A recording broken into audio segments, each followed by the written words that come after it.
Good morning. Welcome to Undisputed. We are live from Los Angeles. I'm Jenny Taft here with Skip Bayless, Rob Parker, Shannon out today. So, good morning, you too. Good morning. So, Rob Parker. Yes, Skip Bayless. I just might get so worked up in this A block of Undisputed that I might just blow right through my shoes. You think so? Yeah, I just might just Like blow them that? right out. Yep. What are you That's wearing? You got worked up Jordans on today? Yeah, I have Jordans on. I know. I just day. wanted to make sure because I didn't see you when you walked in. Yeah. I don't think your Jordans would blow out like what we saw last I've night. never seen anything like that. Skip, you've covered sports all these years. Have you ever seen that? I've seen sneakers blow up, but his foot went all the way through the sneaker. The sneaker. Not the greatest look for a PG 2.5 Paul George. I love Paul George for MVP You're this blame year, but Paul that George on that? How about Oh, Nike? no. Yeah. Nike's made them. Paul George didn't make them. Yeah. I'm not sure that shoe's going to take off after this point. Fortunately, I don't think People so. might be taking them off. Yeah. Yeah. We have a lot to get to on today's show. Did LeBron put the West on notice yesterday? And No. would these guys give the big bucks to Le'Veon Bell? But we are going to start with Zion Williamson and what we saw last night. He was supposed to be playing in his first game against Duke's biggest rival, North Carolina, last night. But about 30 seconds in, he went down hard with what's being called a mild knee sprain. Zion's foot did go through his sneaker like we were just talking about. I really had never seen anything like that. He left the game, will be reevaluated today. The Tar Heels went on to win by 16, and Zion is projected by many to be the #1 pick in June's draft. So, Skip. Yes. Should Zion shut it down for the rest of the year? I would advise this young man to shut it down and wait for the draft. And that's even if this just proves to be nothing more than what Coach K said it was after the game, which is a minor knee strain, even if it's just that. This kid is, when he cuts and he leaps, he does so with such sudden explosion that even if he has a tweaked knee, even if it's just a sprain, and sometimes sprains can be fairly serious, you're set up for a fall. You're set up to risk either limiting your NBA career or potentially wrecking your NBA career for the sake of Duke University, which is paying you no more than room, board, and tuition. And I know that's a lot, and it's a great stage to be on, but it's not worth it now. I will say this, and let me point this out first. Since 2005, I have been on the record because in 2005, the league once again started forcing kids to wait 1 year. They had to be 1 year removed from high school. I never loved that rule. I didn't either because they went for a long time since the Spencer Haywood versus, when he took it all the way to Supreme Court. So since the early 70s, you could go straight from high school into pro basketball. That's fine with me because what they imposed upon these kids starting in 2005 was outrageously unconstitutional. Zion and RJ and even Cam, that they could all be playing pro basketball at a reasonably high level, and they could be earning money that they won't ever be able to get back over the long haul. So the point is, did Zion benefit from playing 26 games at Duke? Yes, he did, because remember, the scouting services before the year started did not have Zion ranked #1 in the draft. They had RJ #1. Some services had Zion #2. There are a couple of services, Rivals and 24/7, had Zion ranked 5th of the potential draftees. Okay, so it served him well in his specific case to go to college and play 26 games because he skyrocketed. And then obviously he's now the runaway #1 pick. And what happened last night was his legend and his mystique took off again. Because he, as Jenny is pointing out, he is so suddenly explosive that he just blew right through a shoe. Even Nike couldn't contain Zion Williamson last night. So again, he will take off even more in the social media highlight film, the highlight of the night. He is made for this social media age. And so he's not only going to get, I think, the richest rookie shoe deal, he just might get a signature rookie shoe because now the whole focus is going to be on shoes. Can you build a shoe that can stand up to Zion Williamson? Maybe he'll have to play in Timberland boots because I don't know, but this mystique will grow. The legend will grow off last night. Like last night, to me, actually turned out to be the greatest thing that could happen to that kid as long as he's not hurt seriously, and I don't think he's hurt seriously.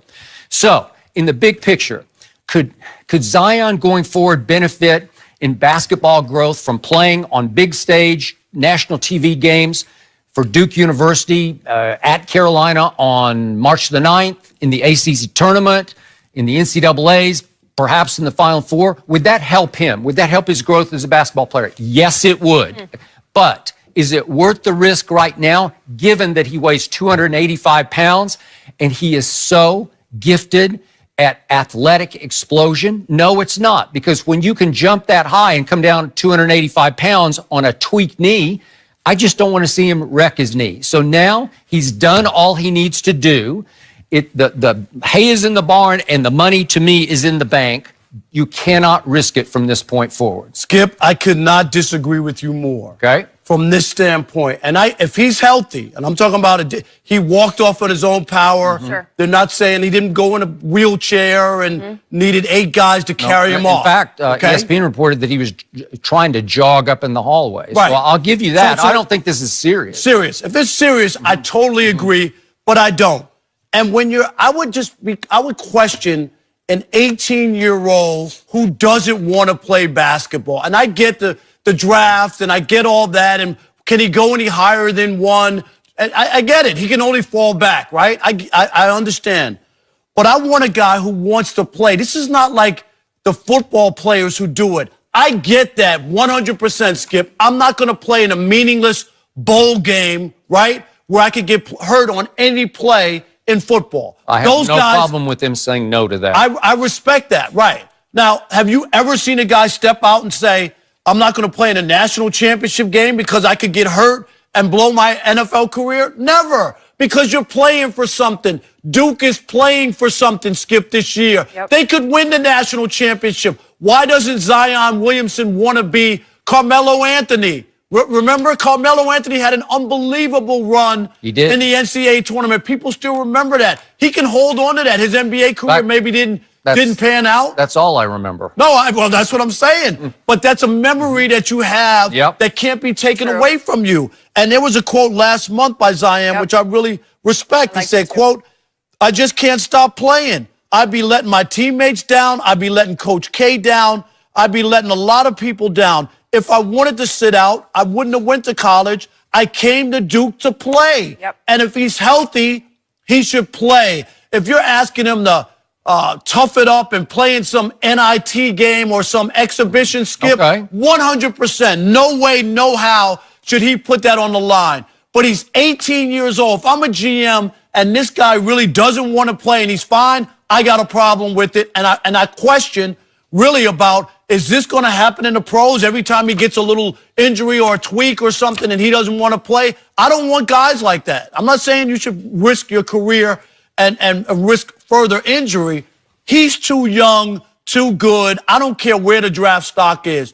You're there to play basketball. You're a player. Players play. They don't sit out, so I'm not buying that. Everybody ready to run and say, oh, he shouldn't play anymore. He's already a first overall pick. One of these other guys, Barrett or one of these other cats, could have an unbelievable run in the NCAA tournament and then say, wait a minute, this other kid hadn't played in 2 months. I really don't know. Is he okay? I haven't seen him play, but I've seen R.J. Barrett light it up.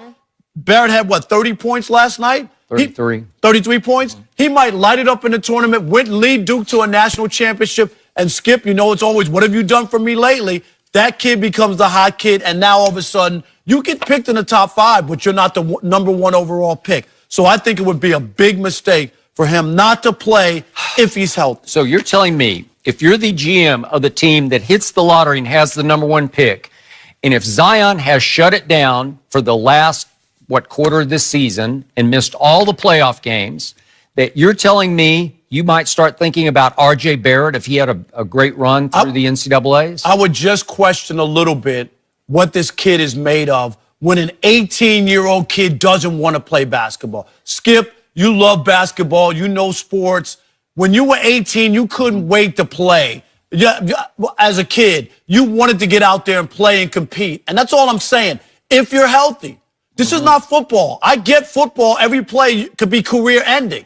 Basketball, we've seen guys with worse injuries than this rehab and come back and play. So I'm just like, this whole protecting your stock and not playing when you're in college. He should have just sat out and waited for the scouts to come by his driveway and just say, we're going to pick you because we see you dunking in the driveway. But he played 26 games for Duke, and he played at a literally high level, and he vaulted past 4 kids who 2 services had ranked above him. How did he vault past them, Skip? By playing. Okay. How can other guys vault past him? Hazing the ball.